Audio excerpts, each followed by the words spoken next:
네, 성도 여러분, 어버이날을 맞이하여서 우리 자녀들과 함께 즐겁게 시간을 보내고 오셨습니까? 우리 자녀들에게 좋은 선물과 또 용돈 많이 받으셨을 것 같습니다. 얼마 전에 이제 성경 공부하다가 한 지사님이 저한테 말씀하셨습니다. 목사님, 우리 아들이 선물을 줬는데요, 제가 목걸이를 줬는데 글쎄 목에 1,000원, 10,000원, 50,000원이 이제 주렁주렁 달려있는 돈 목걸이를 주셨다고 했습니다. 그래서 지사님 정말 대단하십니다, 자랑하셔도 되겠습니다 라고 칭찬하셨습니다. 우리 성도 여러분들도 그 이상의 것을 받으신 줄 압니다. 3년 전에 제가 이제 꽃가게에 가서 이제 포장 박스에 담겨져 있는 카네이션을 사고 저희 어머니께, 어머니 축하합니다, 아들 크게 낳는다고 이제 출산하신다 고생하셨는데 제가 카네이션 달아드립니다 해서 달아줬습니다. 그리고 딱 갔는데 5분 뒤에 어머니께서 아들아 나와보거라 해서 예 어머니 왜요 하니까 글쎄 이 포장에 보니까 돈 봉투가 들어있는 거 아니겠니, 봉투가 비었구나 하면서 제가 봉투를 어머니께 채워드렸습니다. 그리고 자랑하시면서 또 감사하게 나아갔는데요, 우리 성도 여러분들에게 자랑거리가 오늘 더 넘치기를 바랍니다. 세상 사람들도 수많은 것을 자랑합니다. 주식과 비트코인을 통해서 수익이 나거나 자녀가 취업이 잘 되고 결혼하고 또 대학에 들어가는 것을 가지고 사람들이 자랑을 합니다. 오늘 본문에 나온 고린도 교회도 자신들에게 넘치는 자랑이 있었습니다. 10절에서 17절 사이에 보시면요, 그들이 네 파로 총 나눠져서 자신들이 우리는 이 파에 속해 있어서 바울에게, 아볼로에게, 게바 즉 베드로 그리고 예수님께 속해 있어서 우리는 아주 엄청난 자부심으로 자랑을 하고 난리가 났었습니다. 그래서 그들에게 있는 문제점이 생겼습니다. 그것은 바로 교회가 서로 치고받고 싸우고 무너졌습니다. 거기서 더 나아가지 않고 이제 세례를 내가 누구한테 받았느냐라는 자부심을 가지고 그들은 터줏대감이, 내가 세례받았다라는 터줏대감의 마인드로 그들은 하나님의 교회를 무너뜨리게 되었습니다. 오늘 한국교회를 한번 살펴봅시다. 한국교회는 어떻습니까? 무엇을 자랑하고 있습니까? 돈과 자신의 성도가 얼마나 많은지를 자랑하고 있습니까? 하나님께서는 그러나 그것을 가지고 자랑하지 말라고 오늘 말씀에서 말합니다. 오늘 주께서 우리에게 자랑하고자 하는 것이 무엇인지, 우리가 무엇을 가지고 자랑해야 되는지 살펴보겠습니다. 오늘 본문에 고린도 교회가 결국 자신들이 가지고 있는 자랑 때문에 교회가 무너지기 일보 직전의 상황에 있습니다. 그래서 사도 바울은 그 고린도 교인들과 함께 1년 6개월 동안 생활했던 그 마음의 이야기들을 꺼냅니다. 그래서 세상의 지혜를 바울이 그들에게 가르치지 않았다라고 합니다. 19절에서 20절까지 세상의 지혜가 헛되다는 것을 말하고 있습니다. 그런데 정말 여러분 본문에서 보듯이 세상의 지혜가 정말 다 헛된 것입니까? 공대 쪽에 말하는 캐드나 또 아니면 우리 철학 그리고 수학, 영어 이런 것들이 우리 생활에 정말 아무런 쓸모가 없는 것일까요? 전혀 그렇지 않습니다. 하나님의 그 말씀을 전하는 개혁주의자들도 복음을 전할 때, 복음을 전하고 복음을 증명할 때에는 철학과 그리고 수사학을 통해서 복음을 증명하였습니다. 여기서 중요한 것은 그들이 복음보다 더 뛰어나게 제일 먼저 우선순위로 세상의 철학과 지혜를 가지고 자기가 자랑을 하고 교회를 무너뜨렸기 때문에 사도 바울은 조금 과장해서 세상의 지혜가 모두 헛되고 하나님을 떠나 있는 그것은 옳지 않다라고 얘기하고 있습니다. 그래서 19절에 이사야의 말씀처럼 지혜 있는 자들을 다 무너뜨릴 것이라고 합니다. 이 지혜를 가지고 세상의 지혜와 철학과 그 어떤 학문을 가지고도 하나님 아버지를 우리는 알 수가 없습니다.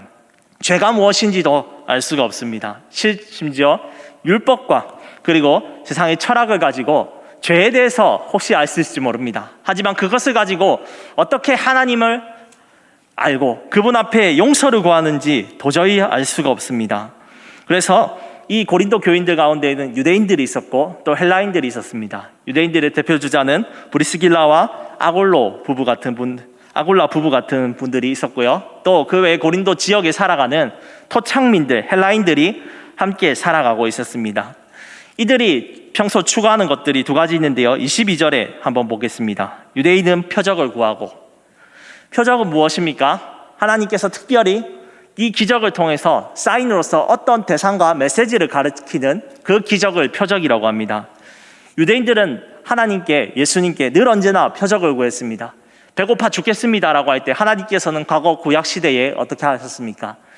모세를 따르는 이스라엘 백성들을 위해서 만나와 메추라기의 기적을 보이셨습니다. 또 물이 마를 때에 마라에서 물이 샘수가 흘러넘치게 하였습니다. 또 예수님을 통해서 오병이어의 사건들, 또 죽은 자가 일어나는 놀라운 기적을 통해서 하나님께서는 이 유대인들이 예수 그리스도를 참 구주, 참 하나님으로 알기를 원하셨습니다. 하지만 유대인들은 더 큰 표적을 주십시오, 또 다른 기적을 보여주십시오 라고 하면서 예수 그리스도를 결국에는 부인하였습니다. 유대인들이 원하는 표적은 무엇입니까? 더 많은 기적들도 물론 있지만 그들은 고레스 왕처럼 자신들을 이 로마의 노예로부터 해방시켜주고 로마를 무너뜨리고 다윗처럼 눈에 보이는 나라를 만들어주는 그러한 정치적인 메시아의 그 표적을 구하였습니다. 이것을 가지고 이 다니는 고린도 교인들이 있다면 그들은 구원을 얻을 수 없었습니다. 헬라인들은 지혜를 찾았습니다. 헬라인들이 말하는 지혜는 무엇입니까? 자신들이 말하고 있는 논리학이나 수사학을 통해서 이 이성적인 이 토론을 통해서 어떠한 논증을 거쳐서 이 어떠한 진리에 도달해 보자라고 그들이 말하는 철학이 있었습니다. 그들의 철학을 가지고 복음을 거부한 지역이 있었는데요. 그것이 이 사도행전을 보시면 2차 전도 여행에서 아덴, 즉 아테네라는 곳이 있었습니다. 그들은 알지 못하는 신을 위하여라는 제단을 바치기까지 했지만 사도 바울이 말하는 그 복음에 대해서 거부했습니다. 난 잘 못 믿겠습니다. 나의 이성으로 이해되지 않습니다 라고 말하면서 그들은 거부하였습니다. 성도 여러분, 우리는 어떠한 사람으로 살아가십니까? 하나님이 주시는 그 기적을 보시면서 그 은혜를, 그 기적과 수많은 은혜들이 비추시는 참되신 그의 아들이신 하나님의 아들 예수님을 여러분들은 믿으십니까? 그 예수 그리스도를 믿으면서 우리는 신앙생활을 해야 됩니다. 때로는 나의 이성이 이해가 되지 않고 나의 삶에 논리적으로 설명되지 않아도 오직 주님의 은혜와 평강이 있다면 여러분, 나는 그 예수 그리스도를 따라가야 될 것입니다. 이 유대인과 헬라인이 믿지 않는 것, 사람이 도저히 이성으로도 믿어지지 않는 것을 하나님께서는 단 한 가지로 오늘 믿게 된다고 말합니다. 그것을 18절에서 얘기하는데요, 우리 함께 읽어보겠습니다. 18절을 읽겠습니다. 십자가의 도가 멸망하는 자들에게는 미련한 것이요 구원을 받는 우리에게는 하나님의 능력이라. 멸망하는 자들이 누구입니까? 박사, 여기 보시고 20절에 선비, 변론가, 박사들, 그리고 23절에 보이는 유대인과 헬라인들이 추구하는 그 모든 것들은 십자가의 도를 보면은 어리석어 보입니다. 그래서 23절에 보면 이렇게 얘기합니다. 유대인들에게는 거리끼는 것이요. 십자가는 어떻습니까? 신명기에 보시면 나무 위에 달린 자마다 저주를 받은 자입니다. 그래서 유대인들이 원했던 그 메시아는 어떤 사람이냐? 앞서 말했듯이 다윗처럼 눈에 보이는 나라를 회복시켜주는 사람을 원했는데 하나님께 저주받은 사람을 믿으라고 그들은 믿을 수 없었습니다. 헬라인들에게는 어떤 것입니까? 23절에 미련한 것이라고 합니다. 이 헬라인들의 그 가치관을 잘 보셔야 되는데요, 헬라인들에게 최고로 여긴 그 가치관은 무엇이냐면 명예였습니다. 그래서 그들에게는 명예보다 더 중요한 것이 없었습니다. 그들이 만약 수치를 당한다면 자결을 하거나 또 부끄러워서 숨는 것이 그들의 문화였습니다.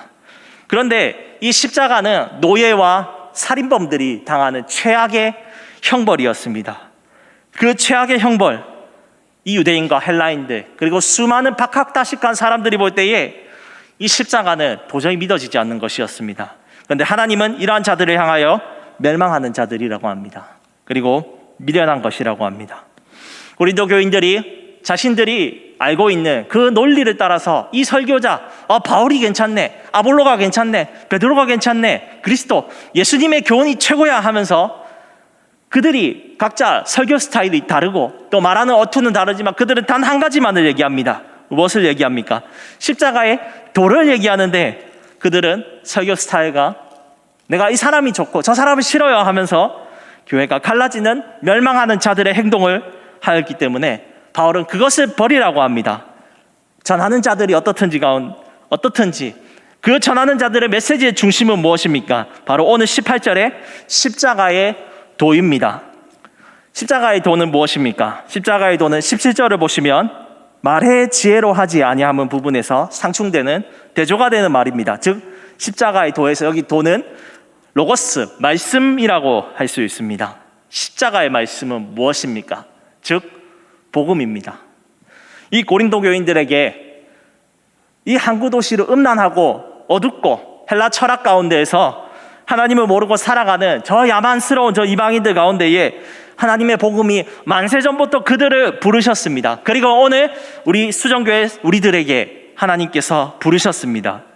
그리고 오래전부터 우리의 모든 죄를 속하기 위해서 아들 예수님께서 완전한 사람으로 완전한 하나님으로 오셨습니다. 그리고 그분이 우리를 위해서 죽으셨습니다. 무엇입니까?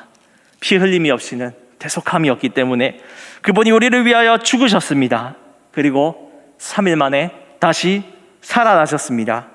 그리고 하늘에 오르시사 우리를 위하여 지금도 하나님 우편에 앉아 계십니다. 여러분, 이것이 복음의 역사성인데요, 그 복음 가운데에 우리는 어떠한 반응을 해야 됩니까? 이 복음이 그래서 나랑 뭔 상관이 있습니까? 2000년 전의 일이고 내가 주일학교 때 통달했던 그것인데 지금 내가 어떻게 그렇게 살아가야 된답니까? 여러분, 아마 의문이 드실 수 있을 것입니다. 십자가의 도의 복음은 하나님께서 우리를 그냥 이대로 내 성격 그대로 나타나고 내가 그냥 막 사내고 그런 대로 살아가는 막 나가는 인생이 되라는 것이 아니라 그 하나님 말씀 앞에서 내가 예수 그리스도를 닮아가고 그분을 위하여 살아가는, 이제는 하나님의 영광을 비추는 삶으로 부르신 것, 그것을 위해서 주님과 함께 날마다 동행하는 그것이 바로 여러분 복음입니다. 여러분, 이 복음을 여러분들이 받으신다면 그것은 무엇이라고 말합니까? 우리에게는 하나님의 능력이라고 말합니다. 이거 복음이 너무 어리석어 보입니다. 바울도 복음에 대해서 헬라 철학으로도 유대인들의 율법으로도 도저히 알 수 없는 전도에 미련한 것, 즉 설교를 통해서, 그리고 많은 사람들이 살았던 삶을 통해서 얘기했지만 많은 사람들은 믿지 않았습니다. 그러나 하나님이 택하신 그 백성들 가운데에 하나님께서 그들에게 믿음을 주셔서 그들이 죽어 있다가 살아났습니다. 이것이 무엇입니까? 죽은 자를 일으키시는 하나님, 없는 것에서 있는 것을 만드시는 바로 하나님의 능력이 됨입니다. 여러분, 이것이 복음입니다. 여러분, 복음을 가지고 우리가 자랑할 수 있겠습니까? 이 복음 때문에 내가 늘 날마다 감격하고 울 수 있겠습니까? 예레미야처럼 하나님, 내가 이 복음을 전하지 않고서는 내 마음이 불붙는 것 같아서 타는 마음이라는 그들의 선지자들의 그 불타는 마음들이 우리 가운데 있기를 소망합니다. 이 복음을 가지고 살아가야 되는데 고린도 교인들에게 참 한 가지 문제점들이 있었습니다. 그들에게 볼 때에 26절에 보시면 그들의 출신 성분을 얘기합니다. 육체를 따라 지혜로운 자가 많지 아니하며 능한 자가 많지 아니하며 문벌 좋은 자가 많지 아니하도다. 물론 고린도 교인들도 여기서 볼 때에 상류층들, 즉 배운 사람들, 자유시민들과 부자들, 그리고 귀족들이 있었습니다. 하지만 그들은 소수였습니다.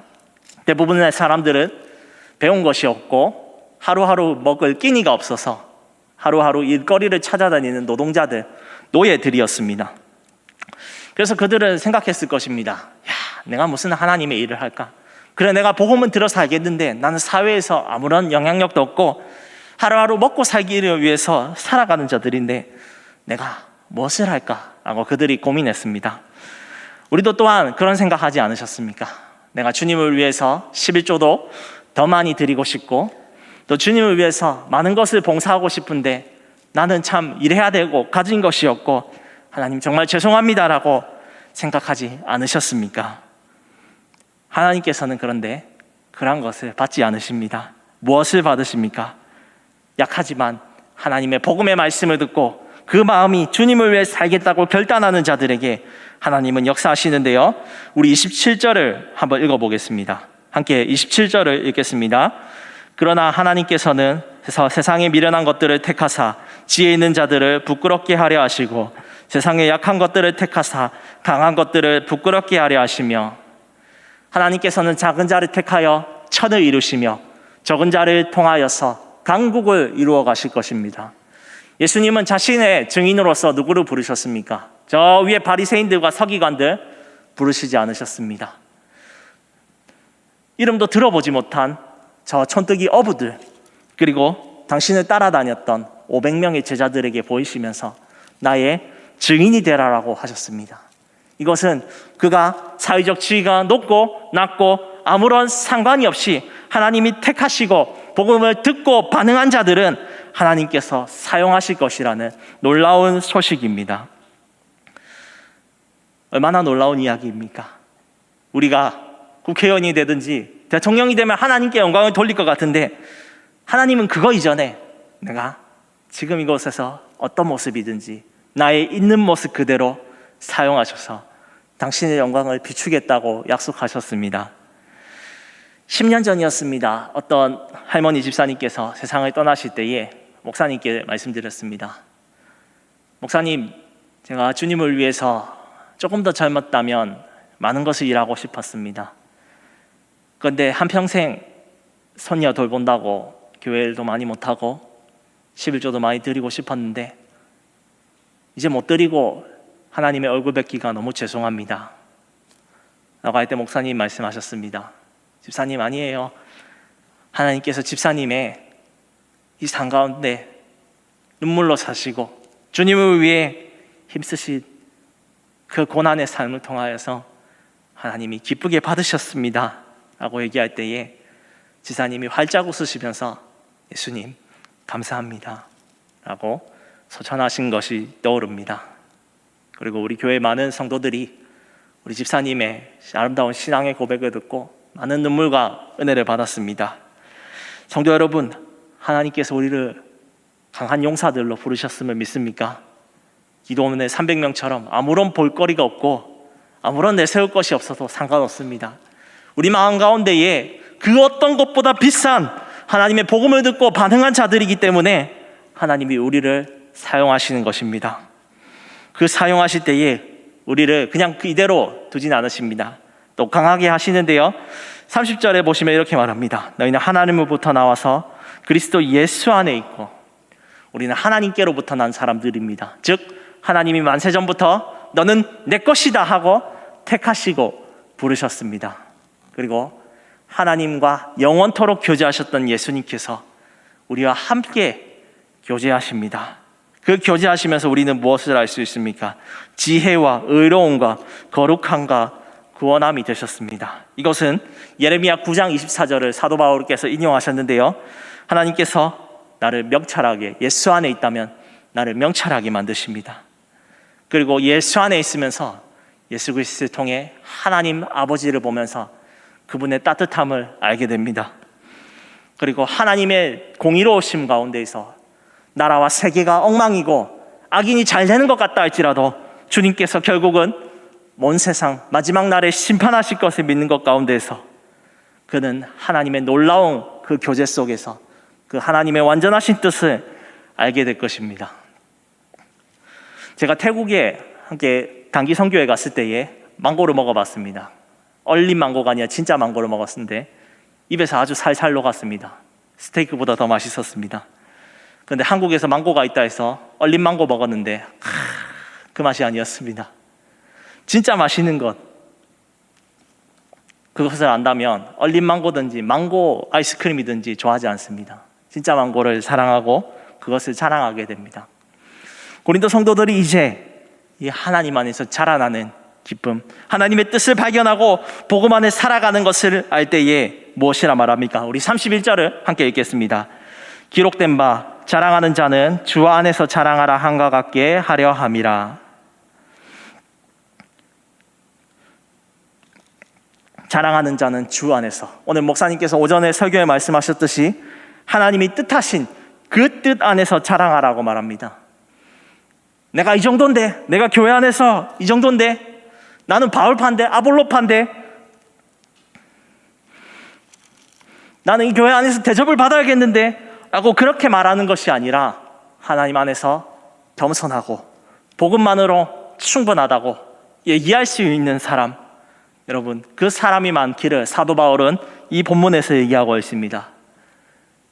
수정교회 성도 여러분, 우리는 무엇을 자랑합니까? 주식과 비트코인으로 수익이 땄다는 것을 자랑하고 즐거워하십니까? 아니면 내가 교회에서 이런 대접을 받는다는 것에 즐거워하고 그것으로 만족하십니까? 오직 우리가 만족해야 되는 것은 복음을 듣고 날마다 변화되는 내 삶 때문에 즐거워하고 그것을 나의 구역 식구들과 그리고 가족들에게 증거하고 하나님의 뜻을 즐겁게 하는, 자랑하는 사람이 되기를 소망합니다. 그렇게 살아갈 때에 하나님께서 이 교회를 든든하게 해주실 것입니다. 고린도 교회가 자랑해야 될 것은 나는 이파입니다, 나는 방언의 은사가 있습니다, 나는 예언의 은사가 있습니다, 이렇게 자랑하는 것이 아니라 예수 그리스도 안에서 나의 인격이 변화되고 내가 발견한, 말씀 속에서 발견한 그 놀라우신 하나님이 나와 늘 언제나 함께 하신다는 것을 발견하는 것입니다. 성도 여러분, 이 복음을 들고 우리가 살아갑시다. 이 복음을 들고 변화되어가는 나의 인격이 무엇인지, 그리고 하나님의 뜻이 무엇인지 발견할 때마다 나의 있는 것을 자랑하는 것이 아니라 사도 바울이 고백한 것처럼 껍데기, 스펙 이런 것들을 자랑하는 것이 아니라 변화되는 나의 날마다 새로워지는 속사람을 자랑하면서 우리가 하나님 앞에 서기를 원합니다. 그리고 교회의 성도의 어머니인 이 교회를 사랑하며 든든히 세워나가시기 주님의 이름으로 축복합니다. 100m 신기록을 세운 우사인 볼트는 어릴 때 척추 측만증이 있었습니다. 다리 하나가 불규칙적으로 있었습니다.